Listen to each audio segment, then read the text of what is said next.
अस्सलामुअलैकुम। तो देखो मैं यहाँ पर फ्रिज साफ़ कर दी, सुबह में मैं पूरा निकाल दी थी और देखो पूरा साफ़ हो गया हमारा फ्रिज। सब धो के मैं वापस से लगा दे रही हूँ।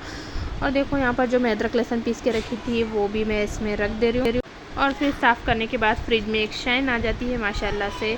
तो अभी फ्रिज हमारा साफ़ सुथरा दिख रहा। और मैं मंडी से जो टमाटे लेके आई थी वो टमाटे भी मैं इसमें डाल दी, इसलिए रख दी थी क्योंकि फ्रिज साफ़ करने के बाद डालना, बल्कि तो अभी फ्रिज साफ़ हो गया तो वापस से मैं टमाटे इसमें डाल दी। और हरा मसाला वगैरह जो ये बॉक्स है मैं इसमें कोतमीर रखती तो इसमें कोतमीर भी काट के रख दी अभी।